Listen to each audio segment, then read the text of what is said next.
Texted my husband the Bruno Mars lyrics. What you doing?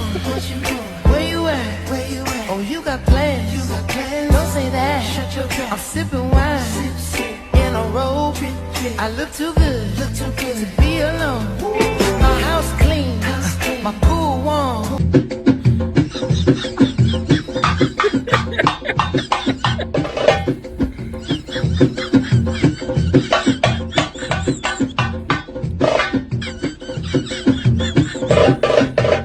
Look, I don't know who that was laughing, but that made it funny all by itself. Anyway, I posted these two videos, not only because they're positive and they're refreshing amongst all this stuff on social media, but because they got something in common, man. And that thing is that both of these videos represent a couple who found their happy, what I call their happy. Basically, you know, those moments that they may not make sense to anybody else. You know, they may not look like anybody else. Like, these two people look completely different in their moment of happy. The first couple, she's trolling her husband with Bruno Mars lyrics. The second couple, I mean, they're a human drum set. But I love seeing like that because I think these are like the happiest relationships, but something that's really underrated in terms of creating that is showing up as your authentic self. Not that you fake in terms of your character, but I'm talking about all the awkward things that, you know, other people don't like, or what people have called annoying, or, you know, maybe have been rejected in the past. Like, all of that, bringing that into the relationship and giving a person the opportunity to love that about you and embrace that about you, because I think deep down that's what we want. But just as important as it is to do that so you can find your happy with whoever your special partner is, or your boyfriend, girlfriend, your spouse, it's also important because without that, you may end up sabotaging the relationship.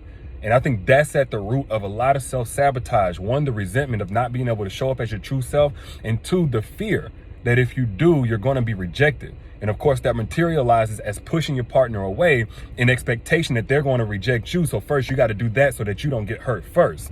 Now, I understand somebody's going to say, well, D, that's easy for you to say. Show up as your authentic self. You know, what if he doesn't love you or had the capacity to love you and all the things that, you know, make you who you really are? I'll tell you this, just my personal opinion. I think there are three characteristics of a man, and this goes both ways for a woman as well. But if I'm talking to women, three characteristics of a man who has the capacity to love the real you. First one is he celebrates the things about you that he does enjoy.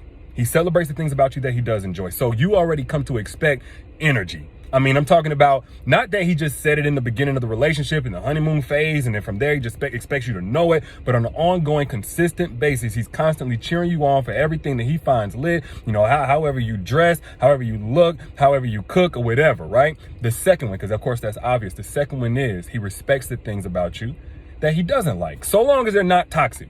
Now, if you got a way of talking to folks, or, you know, self-righteousness or pride, whatever, like if you got something that's destructive, of course, every spouse should be able to hold you accountable. Y'all get that resolved and all that good stuff.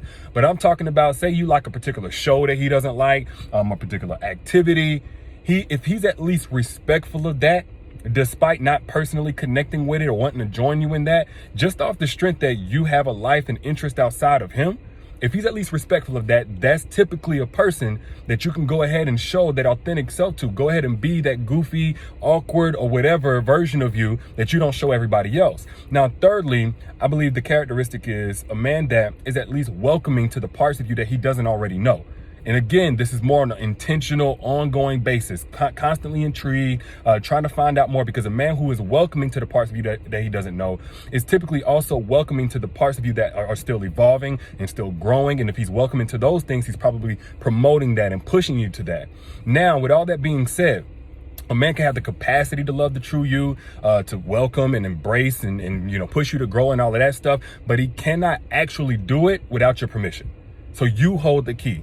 You have all the control. It's still on you. Now, if there's a confidence thing that's, you know, preventing you from showing up as the true, authentic you, or maybe you don't even know who that person is, then you have to go on the journey of self-discovery. That's something that I talk about in Don't Forget Your Crown, my book, Don't Forget Your Crown. So if you haven't gotten it yet, I'll put a link to it down at the caption below. But the moral of the story is this. Yes, it's awesome to find you're happy with a person. Yes, it's awesome to have somebody that loves you, emotional flaws, scars, and all the goofiness and stuff like that everybody else don't get. But let me say something. Sometimes it's not going to go viral like these two people. Sometimes it's not going to make sense to anybody but you and your partner. And guess what?